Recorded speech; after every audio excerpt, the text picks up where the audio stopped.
പ്രിയപ്പെട്ടവരെ, യേശുക്രിസ്തുവിന്റെ നാമത്തിൽ നിങ്ങൾക്കെന്റെ സ്നേഹം നിറഞ്ഞ ആശംസകൾ. ഈ ദിവസം എങ്ങനെയുണ്ട്? നന്നായിരിക്കുന്നുവോ? എന്തോ ഒരാവശ്യം നിങ്ങളെ ഭയപ്പെടുത്തിക്കൊണ്ടിരിക്കുന്നുണ്ടോ?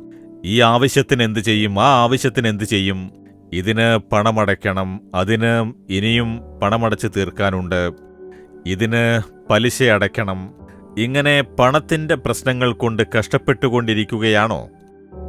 നിങ്ങൾ ഒരു കാര്യം മനസ്സിലാക്കണം. യേശു എങ്ങനെയുള്ളവനാണ്? അതിശക്തനാണ്, സ്നേഹവാനാണ്, ദയാലുവാണ്. ഇതെല്ലാം നമുക്കറിയാമല്ലേ? അതുപോലെ വളരെ ഐശ്വര്യമുള്ള ദേവനുമാണ്.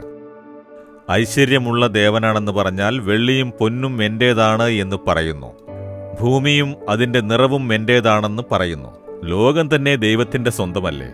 അപ്പോൾ ദൈവത്തെക്കാൾ കൂടുതൽ ഐശ്വര്യമുള്ള ആരെങ്കിലും ഈ ലോകത്തുണ്ടാവുമെന്ന് കരുതുന്നുണ്ടോ? അതുകൊണ്ട് ഐശ്വര്യമുള്ള ദൈവമാണവൻ. ദൈവം ഐശ്വര്യവാനായതുകൊണ്ട് എനിക്കെന്താണ് പ്രയോജനം എന്ന് വിചാരിക്കുന്നുവോ?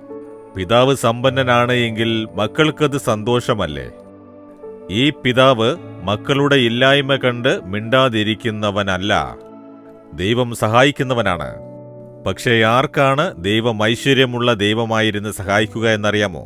റോമർ 10:12 തന്നെ വിളിച്ചപേക്ഷിക്കുന്ന എല്ലാവർക്കും നൽകുവാൻ തക്കവണ്ണം സമ്പന്നനാകുന്നു.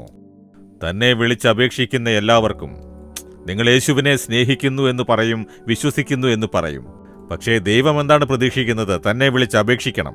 ദൈവത്തെ സ്തുതിച്ച് സ്തോത്രം ചെയ്ത് മഹത്വപ്പെടുത്തി വിളിച്ചപേക്ഷിക്കണം. യേശുവേ, സർവശക്തനെ, അത്ഭുതവാനെ, അതിശയം ചെയ്യുന്നവനെ, എനിക്ക് മാതാവും പിതാവുമായവനെ, എനിക്ക് വേണ്ടി മരിച്ചവനെ, ഉയർത്തെഴുന്നേറ്റവനെ എന്ന് യേശുവിനെ ആരാധിക്കണം. യേശുവിനെ പുകഴ്ത്തി സ്തുതിച്ച് അവനെ പ്രാർത്ഥിക്കേണ്ടതാണ്.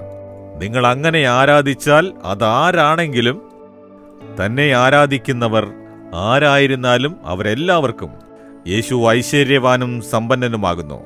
തന്റെ സമ്പന്നത കൊണ്ട് നിങ്ങളുടെ കുറവുകളെ നിറച്ചു തരും, കടബാധ്യതകളെ മാറ്റും, പണത്തിന്റെ ബുദ്ധിമുട്ട് നീക്കും, ദാരിദ്ര്യം ഇല്ലാതാക്കും, ഒരു നിറഞ്ഞ ആശീർവാദത്തിലൂടെ നടത്തിക്കൊണ്ടു പോകും. അതിന് നിങ്ങൾ യേശുവിനെ സ്തുതിച്ച് പുകഴ്ത്തി സ്തോത്രം ചെയ്ത് ആരാധിക്കേണ്ടതാണ്.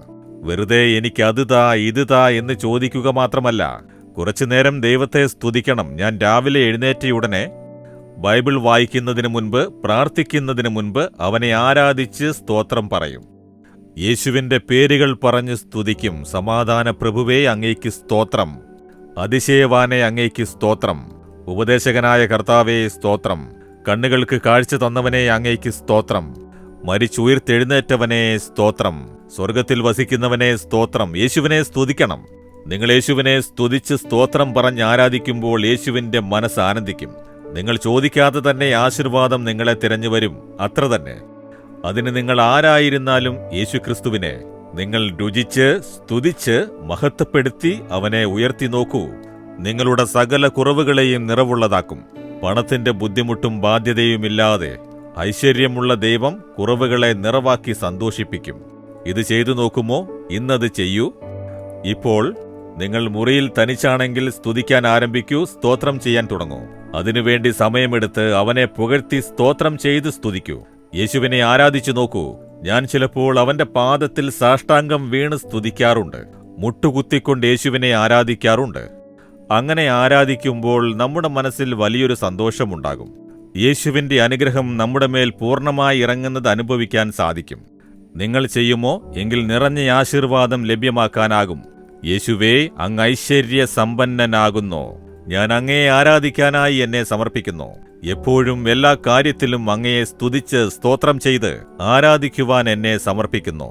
അങ്ങെനിക്ക് ഐശ്വര്യ സമ്പന്നനായിരുന്ന് എല്ലാ ആവശ്യങ്ങളും നിറവേറ്റുന്നതിനായി സ്തോത്രം, സ്തോത്രം. യേശുവിന്റെ നാമത്തിൽ പ്രാർത്ഥിക്കുന്നു. ആമേൻ, ആമേൻ. Jesus readings Malayalam YouTube channel subscribe ചെയ്യുക, ബെൽ ഐക്കോൺ ക്ലിക്ക് ചെയ്യുക.